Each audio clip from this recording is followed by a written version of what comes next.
हाय दोस्तों, आज ये हमारा दूसरा पार्ट है।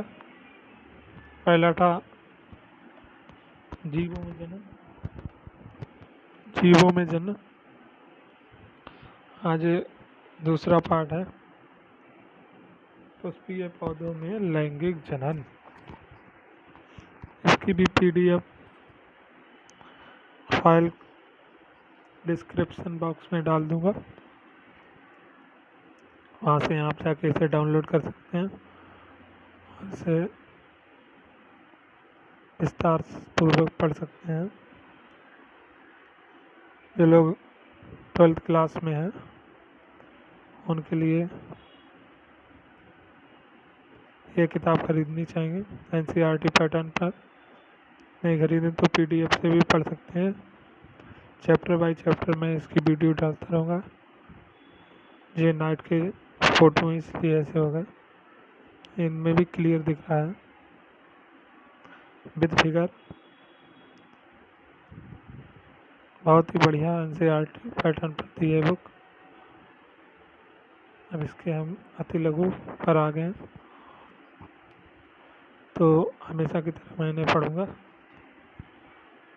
तो अति लघु पहला प्रश्न है, आवर्त बीजियों का जनन भाग क्या है? आवर्त बीजियों का जनन भाग क्या है? तो क्या है? पुष्प। आवर्त बीजियों का जनन भाग क्या है? पुष्प। पुष्प किसे कहते हैं?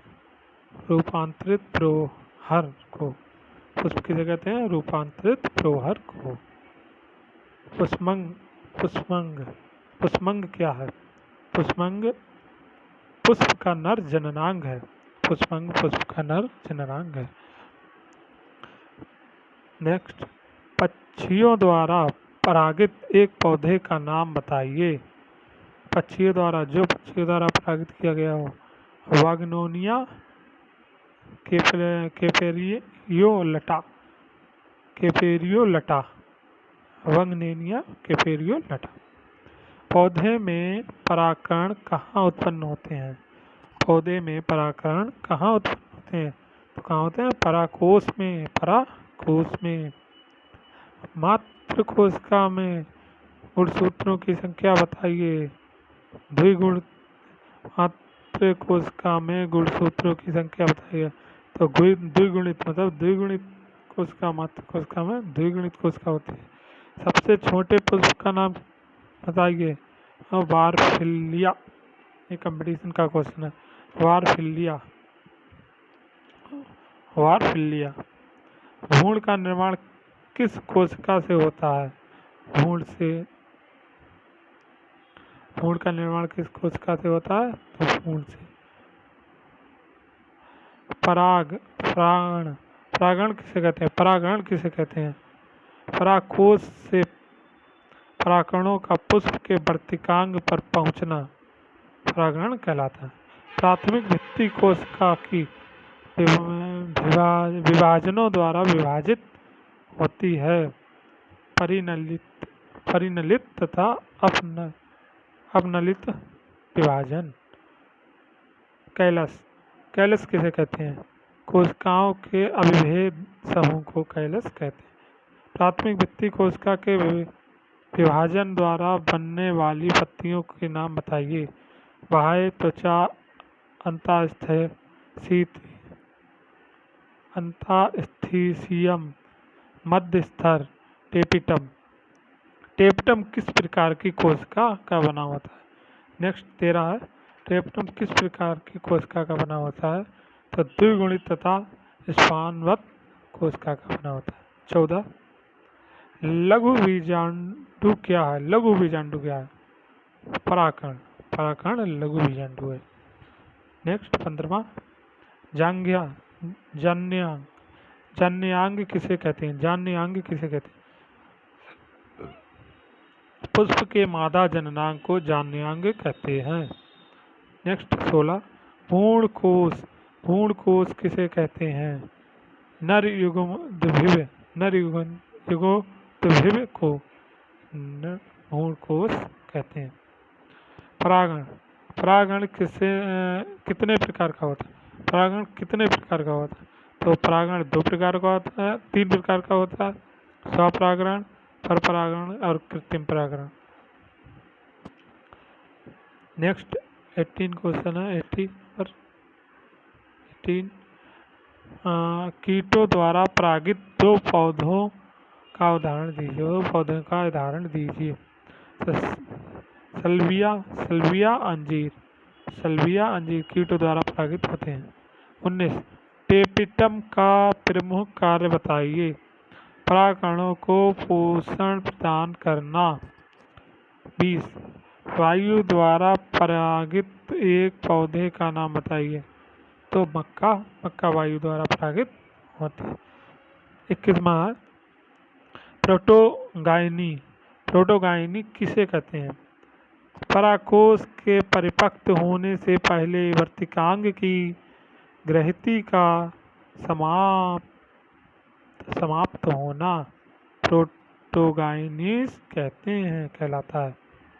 अंजीर के पुष्प में परागण कैसे होता है? 20वां अंजीर के पुष्प में परागण कैसे होता है? तो ब्लास्टोफेंगा नामक कीट द्वारा। युग्मनज किसका विकास करता है?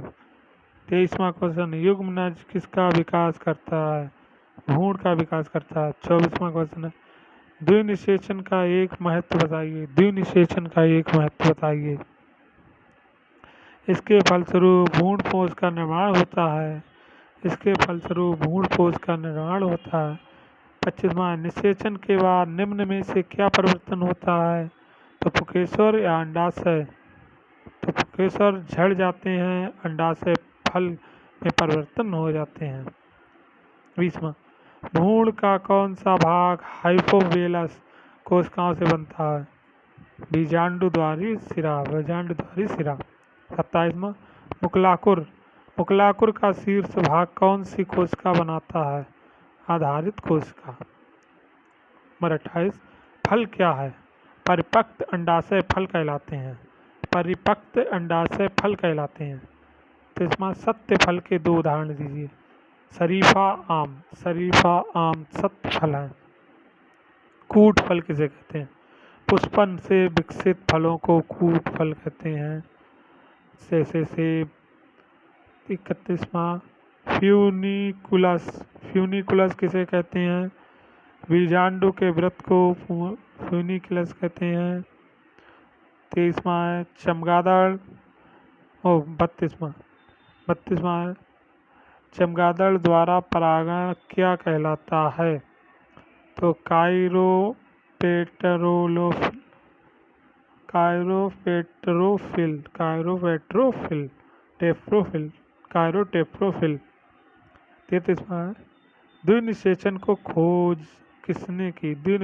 खोज किसने की? तो एस जी नासिन ने। 34वां घोंगे द्वारा परागण क्या कहलाते हैं? मेलेकोफिल्ली। 35वां है उन्मील पुष्प के 2 उदाहरण दीजिए। तो आर्जेलिस एवं कोमेलिया। आर्जेलिस तथा कोमेलिया। बहुविकल्पीय प्रश्न।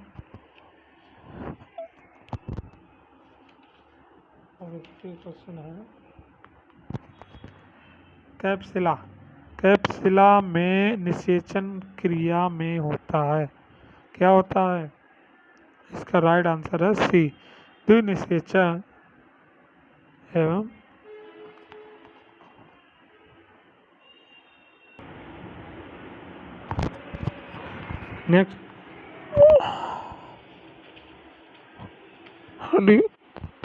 नेक्स्ट है त्रिगुणित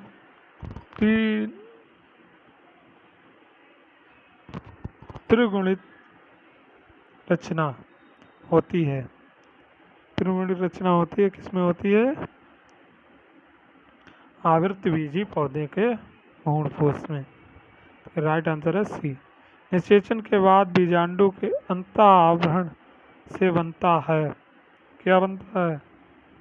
तो राइट आंसर है अंतः कवच, बी राइट आंसर, अंतः कवच। अगला है जो क्या है? बीज चोल, बीज चोल। चौथा है बीज चोल या एरिल, लीची में खाए जाने वाला भाग संरचनात्मक दृष्टि से है, संरचनात्मक दृष्टि से है तो क्या है? सी अंथा आवरण। अरंडी के बीज में बीजांड द्वार के चारों ओर स्थित सफेद अतिवृद्ध को कहते हैं बीज चोल, बीज चोल, बीज चोल, बी राइट आंसर।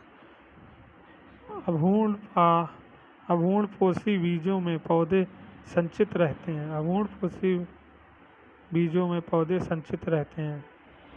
छठे का राइट आंसर है बी, बीज पत्रों में, बीज पत्रों में। निम्न में से किस ऊतक में वसा संचित रहती है? निम्न में से कौन से ऊतक में वसा संचित? तो 7 का है सी, नारियल के भ्रूणपोष में, सी राइट आंसर है इसका, नारियल के भ्रूणपोष। यदि किसी पौधे की पत्ती की कोशिकाओं में गुणसूत्रों की संख्या 14 है तो उसके नर युग्म द्वितीय केंद्रक तथा भ्रूणपोष में यह संख्या क्रमशः होगी। तो 8 का है ए, इसका ए राइट आंसर है, 7, 14, 21।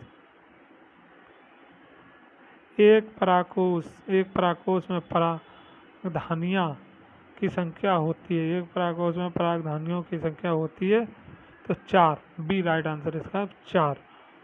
संयुक्त परागकण पाए जाते हैं, संयुक्त परागकण पाए जाते हैं तो इसका भी बी राइट आंसर है, टाइफा में। ध्रुवीय केंद्रक संबंधित है, ध्रुवीय केंद्रक संबंधित है तो ए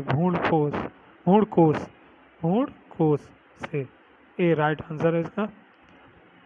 पराग नलिका का निभागी प्रवेश पाया जाता है, पराग नलिका का निभागी प्रवेश पाया जाता है तो इसका सी, इसका राइट आंसर है केजियोराइलेना में बीजांड का निर्माण होता है, बीजांड का निर्माण होता है सी, बीजांड से। निम्न में अंकुरित कोशिका है, निम्न में अंकुरित कोशिका है, इसका राइट आंसर है सी, परागण अंकुरित कोशिका। पराग नलिका की खोज की